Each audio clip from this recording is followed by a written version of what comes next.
Good morning dear students. Our today's topic is macro economics. कल तक जो हमने पढ़े थे वो सभी कुछ माइक्रो के बारे में था, और आपको पता है माइक्रो इकोनॉमिक्स मतलब कि इकोनॉमिक्स का वो टुकड़ा, वो ब्रांच, वो स्टडी जो एक यूनिट से रिलेट करता है। और आज हम जो पढ़ने वाले हैं ये है मैक्रो इकोनॉमिक्स। मैक्रो इकोनॉमिक्स ये एक ब्रांच है इकोनॉमिक्स की जो पूरे देश के पॉइंट्स को एक साथ स्टडी करता है। इसको हम बोल सकते हैं शॉर्ट में, macro economics is that branch of economics which studies the functional relationship of an economy. मतलब कि पूरे इकोनॉमी को एक साथ स्टडी किया जाता है मैक्रो इकोनॉमिक्स में। यहाँ पर कंसेप्ट्स कैसे यूज़ होते हैं, जैसे कि total income, total employment, national income, national expenditure, aggregate income, aggregate expenditure, ऐसे। और कल तक हमने देखे थे माइक्रो इकोनॉमिक्स में वर्ड्स कैसे आते थे, individual unit, single unit, one unit, ऐसे। यहाँ पर पूरे देश की एक साथ स्टडी होंगी, पूरे सोसाइटी की एक साथ स्टडी होंगी, और माइक्रो इकोनॉमिक्स में एक एक यूनिट की स्टडी की जाती थी। इसीलिए माइक्रो मतलब स्मॉल, और आज हम जो शुरू करने वाले मैक्रो, इसका मीनिंग होता है लार्ज। तो मैक्रो इकोनॉमिक्स की जो डेफिनेशन है आपके पास में है स्टूडेंट्स, बुक में आप देखिए, बहुत ही सिंपल है वो। उसमें उसका मीनिंग मैं आपको बोल देता हूँ। उसका मीनिंग ये होता है कि मैक्रो इकोनॉमिक्स इकोनॉमिक्स का एक ऐसा टुकड़ा है, एक ऐसा पार्ट है, एक ऐसी ब्रांच है जो अपने देश की पूरी इकोनॉमी को एक साथ स्टडी करता है। इट स्टडीज और it deals with the functioning of an economy as a whole.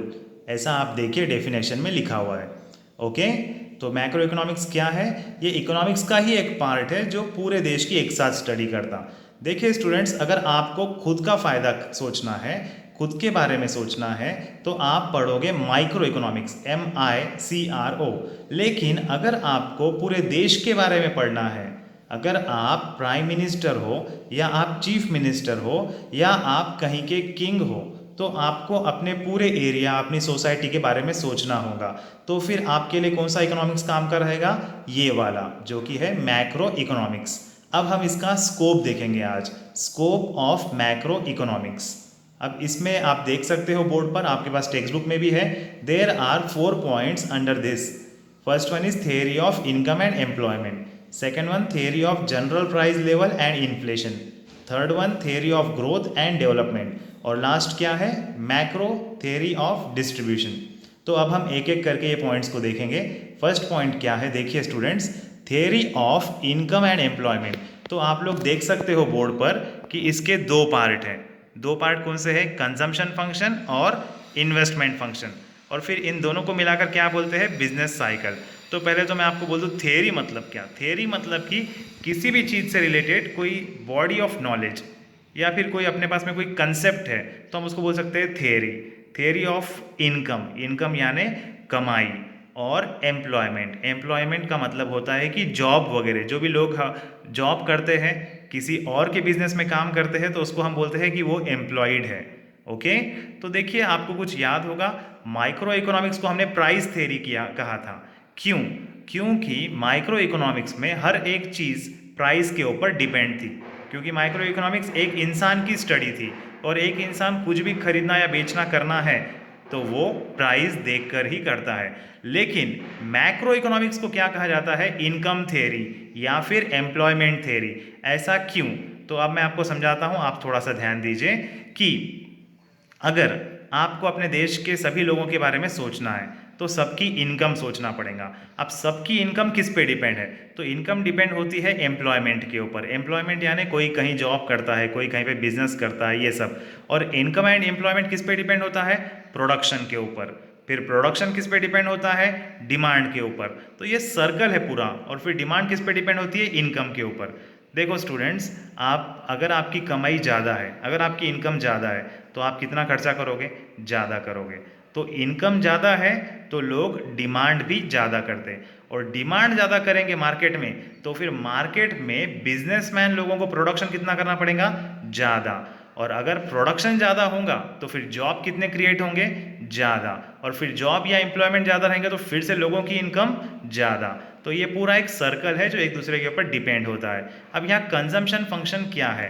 Consumption function मतलब क्या होता है कि हमारे देश में जो भी पूरी जो हमारी नेशनल इनकम है उसमें से हम कितना पैसा कंज्यूम करने के लिए लगाते हैं। जैसे मैं एक आपको एग्जांपल देता हूँ, अगर कोई इंसान है उसकी कमाई है 50,000 रुपये एक महीने की और उसमें से वो 30,000 रुपये खर्च कर देता है अपने कंजम्पशन के ऊपर, तो इसको हम क्या बोलेंगे कि उसका कंजम्पशन फंक्शन, मतलब 50,000 में से 30,000 उसने खर्च किया, मतलब कितने बचा लिया? 20,000।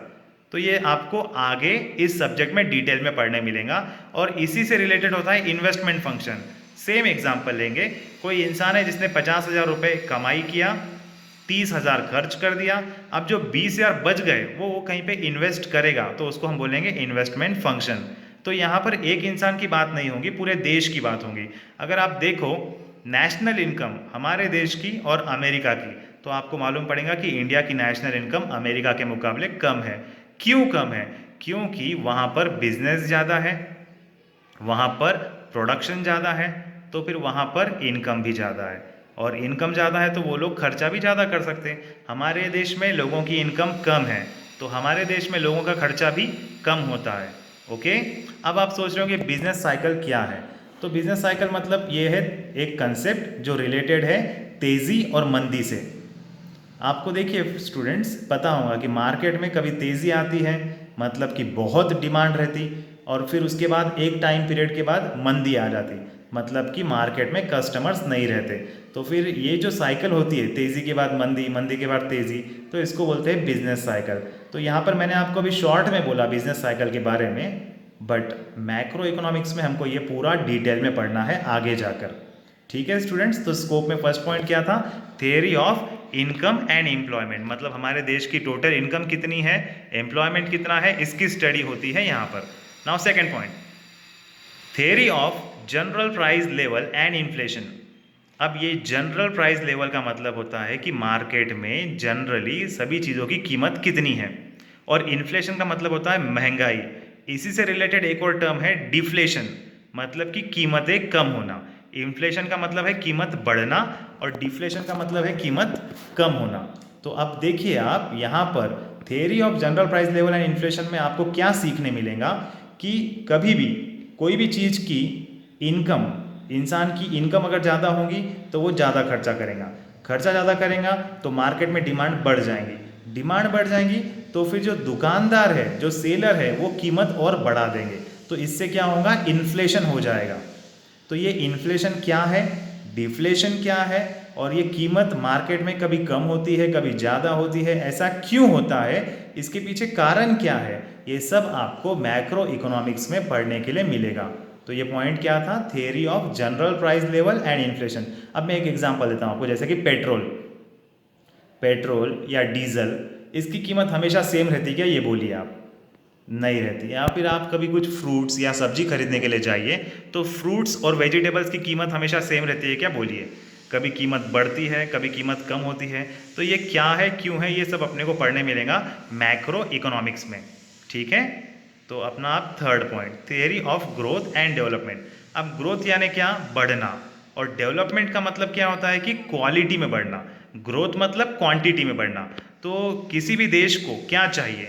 अपने देश की ग्रोथ और डेवलपमेंट चाहिए, लेकिन वो कैसे हासिल कर सकता है?